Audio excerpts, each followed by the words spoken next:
Makasih pemirsa, balik lagi di Grebek. Oknum pegawai Inspektorat Sumsel yang terjerat jeru kasus dugaan korupsi gratifikasi yang atas nama ke Kejaksaan Negeri Edi Kurniawan. Ini berkas perkaronyo Sudem P21 atau lengkap.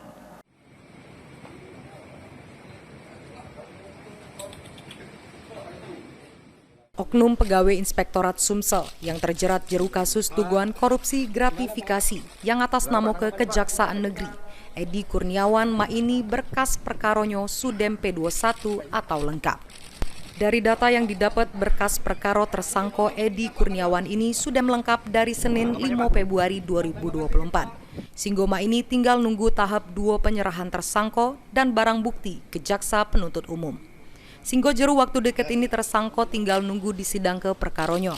Diketahui jeru kasus ini modus yang dilakukan tersangko Edi Kurniawan mengatasnamo ke kejaksaan dengan janji ke dan kondisi ke perkara tindak pidana korupsi yang lagi ditangani kejaksaan, yakni kasus yang menjerat mantan kepala sekolah SMA Negeri 19 Palembang.